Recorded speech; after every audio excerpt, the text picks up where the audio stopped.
नमस्कार श्रोते हो, एरा ब्लॉगिंग मराठीवर आपण ऐकत आहात तिची तपश्चर्या या कथेचा भाग 27. नंदिनीने वेळ मागून घेतला खरा, परंतु तिला जयंतला दुखवावे असेही वाटत नव्हतं आणि लगेच होकार द्यावा असेही वाटत नव्हतं. चित्राताई नंदिनीला वारंवार समजावून सांगत होती, अगं आता तुझ्या आयुष्यात माणूस येणार नाही. जयंतबरोबर लग्न करून तू खरोखर सुखी होशील. चित्राताईला नंदिनी आणि जयंतचा सुखी संसार बघायचा होता. तिच्या आयुष्याची तर वाताहत झालीच होती, परंतु आपल्या भावाचा संसार तरी सुखाने व्हावा यासाठी ती मनोमन देवाची प्रार्थना करत होती. जयंत जरी म्हणाला असला की नंदिनी तू सावकाश उत्तर दे, तरी त्याच्या मनात एक प्रकारची धाकधूक होती. त्याला सुद्धा वाटत होतं की नंदिनीने आपल्या आयुष्यात यावे. जयंतच्या प्रश्नामुळे नंदिनीच्या मनावर ताण आला होता आणि तो तिच्या चेहऱ्यावर स्पष्टपणे दिसत होता. जयंतला वाटले की नंदिनीला थोडा हवापलट झाला तर तिला थोडं ताजंतवानं वाटेल. जयंतचा एक मित्र काश्मीरला राहत होता. त्यांचे अगदी खूप घरोब्याचे संबंध होते. त्याची फॅमिली आणि जयंतची फॅमिली एक दुसऱ्याच्या घरी जाऊन अधूनमधून राहत होते. त्याने विचार केला, हवा बदलण्यासाठी काश्मीरपेक्षा योग्य ठिकाण दुसरे कोणतेही नाही. म्हणून एक दिवस रात्री जेवताना तो आई आणि चित्राताईला म्हणाला, नंदिनी, आता तू तशी पूर्णवरी झाली आहेस. फक्त तुला पायामुळे थोडंसं लंगडावं लागतं, पण ते आता कायमसाठी असेलच. मला वाटते की तू आता एका जागी राहून कंटाळली असशील. तुला थोडा बदल हवा म्हणून तू आणि चित्रा दोघीसाठी कुठेतरी एक आठवडाभरासाठी जाऊन या. अरे जयंत, पण आम्ही दोघी अशा कुठे जाणार आणि कुठे फिरणार? हॉटेलमध्ये राहायचं म्हटलं तरी प्रत्येक वेळी जेवणासाठी वगैरे त्यांच्यावर अवलंबून राहावं लागेल. अगं ताई, मी तुम्हाला हॉटेलमध्ये राहा असं म्हणतच नाही. माझा मित्र नरेंद्र, त्याच्याकडे तुम्ही काश्मीरला जाऊन काही दिवस राहा. नरेंद्रचं घर पण मोठे आहे आणि तू तर सर्वांना ओळखतेसच. तिथे तुम्हाला कोणत्याही प्रकारचा परकेपणा वाटणार नाही. तुम्हाला फिरण्यासाठी तो गाडी देईलच, शिवाय त्याची बहीणसुद्धा तुमच्याबरोबर फिरायला येईल. ती तुम्हाला काश्मीरमधील सर्व ठिकाणं दाखवू शकते. जयंत अगदी माझ्या मनातलाच बोलला. मला सुद्धा नरेंद्रचा चेहरा लगेच डोळ्यासमोर आला. ठीक आहे, तू आमचं रिझर्वेशन वगैरे करून दे.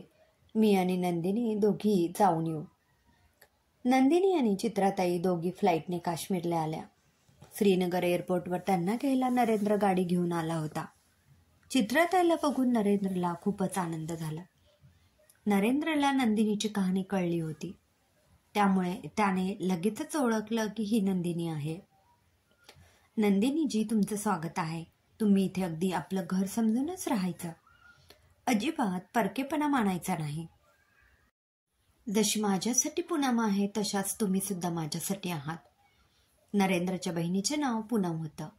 गेल्या त्या दिवशी त्यांनी आराम केला. नंतर तिघी जणींनी एक आठवडाभर छान मस्त काश्मीर फिरून घेतलं.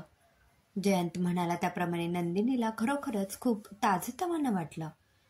8 दिवसानंतर दोघी घरी यायला निघाल्या तेव्हा नरेंद्रच्या आईने नंदिनीला, चित्राला काश्मीर सिल्क साडी आणि एक सुंदर पर्स दिली. त्या दोघींना सोडायला नरेंद्र एअरपोर्टवर आला होता. 8 दिवसात नाती अजून घट्ट झाली होती. खूप दिवसांनी मोकळ्या वातावरणात फिरल्यामुळे नंदिनी पण जरा उत्साहित झाली होती. नंतर त्या एअरपोर्टवर आल्यावर नंदिनीने अचानकच मानसला पाहिलं. क्षणभर तिला असं वाटलं पंख असते तर उडत जाऊनच मानसला भेटलं असतं. पण इतक्यात तिने मानसबरोबर उमाला पाहिलं आणि उमाच्या गळ्यात मंगळसूत्र दिसलं. त्यावरून तिने ओळखलं की ह्या दोघांचं लग्न झालंय. म्हणून तिने मानसला ओळख दाखविली नाही. मानसला ओळख दाखवली नसली तरी तिच्या मनात एक अनामिक हुरहुर होतीच. तिने वर करणे ती शांत असल्याचं दाखवलं. नंतर चित्राताईकडे येऊन तिने मानसला पाहिल्याचं आणि त्याच्याबरोबर त्याची बायको पण आहे असं सांगितलं. का कोण जाणे, पण एका अर्थी चित्राताईला खूप आनंद झाला. म्हणजे आता जयंत आणि नंदिनीचे लग्न अडथळ्याशिवाय होऊ शकेल याची तिला खात्री पटली. असं असलं तरी नंदिनीला नाराज पाहून तिला सुद्धा वाईट वाटलं. मानसने नंदिनीला ओळखलं होतं आणि किती आशेने तो नंदिनीजवळ आला होता. त्याने नंदिनीला तू नंदिनी ना असं विचारल्यावर नंदिनी खोट्या कठोरपणे त्याला मी नंदिनी नाही असं सांगितलं. असं सांगताना तिने तिच्या मनावर दगड ठेवला होता. नंदिनीला तिचे कॉलेजमधले दिवस आठवले होते. सर्व मित्रमैत्रिणींच्या नजरा चोरून त्या दोघांचं प्रेम कसं बहरलं होतं ते तिला आठवलं. त्यांच्या त्या टेकडीवरच्या भेटी आठवल्या. तिच्या मनात आलं, हे देवाने नेमकं माझ्या बाबतीतच असं का घडवून आणले. आज मी आणि मानस सुखाने संसार करत असतो. नंदिनीला एकदा वाटलं होतं की मानसला ओळख द्यावी. आपल्यासाठी कदाचित त्याने त्याच्या बायकोला घटस्फोट पण दिला असता. पण मनात असा विचार येताच तिला वाटलं, आपण किती स्वार्थी आहोत. आपल्या स्वार्थासाठी आपण एखाद्या निरपराध व्यक्तीचं आयुष्य पणाला लावायचं. नंतर घरी आल्यावर चित्राताईंनी तिला उमा तिच्याशी जे बोलली ते सांगितलं. मानसने उमाशी लग्न केलं असलं तरी अजून त्याने तिला पत्नीचा दर्जा दिला नाही. हे कळल्यावर नंदिनीच्या मनात पुन्हा आशा जागृत झाली. कदाचित मानसला पण वाटत असावं की आपण कुठेतरी या जगात त्याला भेटू. शेवटी काय, माणूस आशेवरच जगत असतो. चित्राताई नंदिनीला म्हणाली, अगं एक ना एक दिवस मानस इथे येऊन पोचणार, एवढं लक्षात ठेव. तेव्हा त्याच्याशी काय बोलायचं ते तू ठरवून ठेव. आता तुला जयंत आणि मानस यांच्यातून एकाला निवडावं लागेल.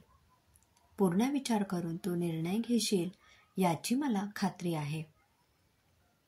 नंतर काही दिवस नंदिनी या विचारांच्या आवर्तनातच अडकली होती.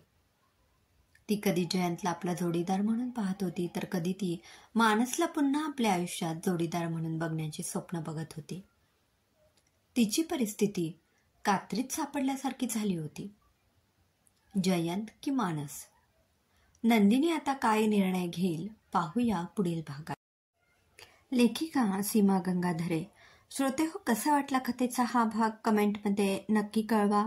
पुन्हा भेटूया कथेच्या पुढील भागात. धन्यवाद.